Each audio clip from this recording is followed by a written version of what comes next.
नमस्कार, मैं हूं राजीव तिवारी और आप देख रहे हैं पब्लिक आंदोलन। सेंट्रल बार एसोसिएशन के इसमें चुनाव चल रहे हैं और हम इसमें कचहरी कैंपस में हैं। हमारे साथ मौजूद हैं खास मेहमान अखिलेश कुमार जायसवाल जी, जो कि अध्यक्ष पद के उम्मीदवार हैं।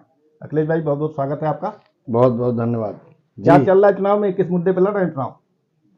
सीएससी बिल्डिंग से लेकर के पूरे सिविल कोड में गंदगी का अंबार लगा हुआ है। भ्रष्टाचार अपनी पराकाष्ठा पे है। मूलभूत सुविधाएं जैसे कि पानी की सुविधा नहीं उपलब्ध हो पा रही है, शौचालय की सुविधा नहीं हो पा रही, इन सब समस्याओं को दूर कराना है। इसके साथ साथ बहुत से कोर्ट रूम्स ऐसे हैं जहां पर कैमरे नहीं हैं, जिससे आए दिन समस्याएं आती हैं। और उससे होता क्या है, किसी भी मसले पे दोषी हमेशा अधिवक्ता बनाया जाता है। तो मेरी सबसे पहली गुजारिश भी होगी प्रशासन से और मांग भी होगी और दबाव बना के मैं उसको लागू भी कराऊंगा कि हर कमरे में जहां से न्याय व्यवस्था चल रही है वहां पे कैमरा लगा हो, ताकि न्याय सुलभ हो और लोगों को दिखना भी चाहिए कि न्याय हो रहा है। अखिलेश भाई, ये बताइए कि आपके मुकाबले में जो लोग खड़े हैं, तो आपके वोटर आपकी ओर देख रहे हैं, आपको क्यों वोट दे कोई? जो हमारे मुकाबले में दो लोग खड़े हैं, उसमें से वो लोग हैं जो कभी भी किसी के दुख दर्द के साथी नहीं बने, ना ही कभी उन्होंने कोई अच्छा कार्य किया।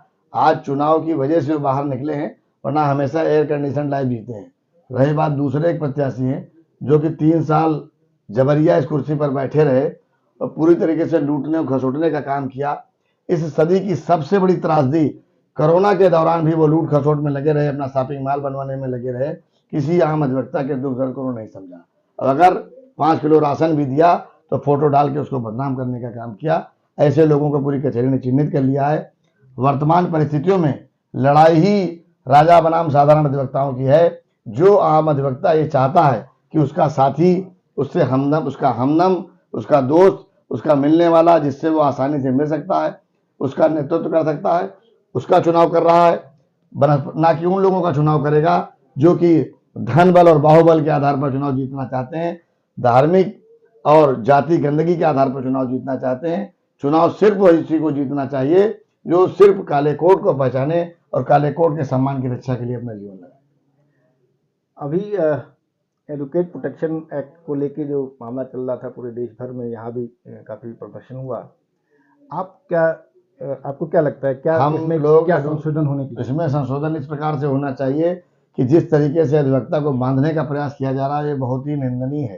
क्योंकि अधिवक्ता ने हमेशा आंदोलन, आज़ादी के आंदोलन से लेकर के आज तक समाज के अंतिम व्यक्ति की लड़ाई लड़ने का कार्य किया है। और जब उसको किसी प्रकार की सुविधा नहीं दी जाती है तो उसको किसी दायरे में बांधे जाना बिल्कुल उचित नहीं होगा। हम लोग जब अपने स्तर से अपना जीवन जीते हैं तो हमारी सुरक्षा की जिम्मेदारी भी सरकार की है, हमारे स्वास्थ्य की भी जिम्मेदारी सरकार की है। किंतु किसी भी जगह पर हमारा साथ नहीं देती है तो कम से कम हमारे पर कोई कानून ला करके दबाव मिलाए, ये हम कभी बर्दाश्त नहीं करेंगे।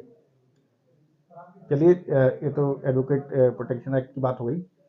चुनाव आप जीत गए तो प्राथमिकता पे क्या रहेगा? मैंने जैसे बताया आपको पहले ही कि जो जो समस्याएं दिख रही हैं आपको, कचहरी में गंदगी का अंबार लगा हुआ है, कोर्टें सिस्टमेटिक नहीं है, इन सब पे सबसे पहले काम करूंगा। मुख्य रूप से सीएससी बिल्डिंग में जरूरत से ज्यादा समस्याएं हैं, उनका निराकरण सबसे प्राथमिकता के आधार पर करूंगा।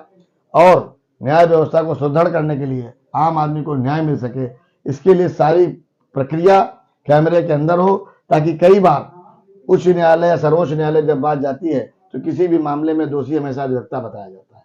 तो सच सबके सामने आवे, दूध का दूध पानी का पानी हो।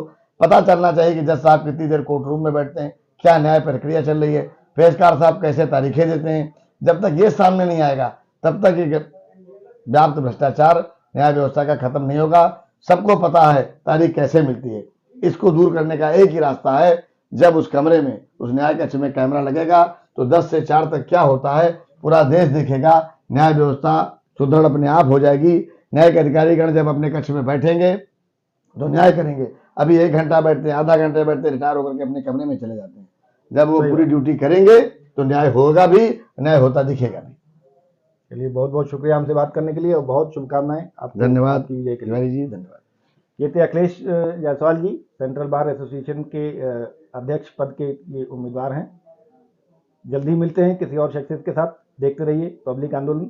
हमारा चैनल अभी तक आपने सब्सक्राइब नहीं किया है तो सब्सक्राइब कर लीजिए और वीडियो पसंद आए तो इसको ज़्यादा से ज़्यादा शेयर करिएगा। बहुत बहुत शुक्रिया।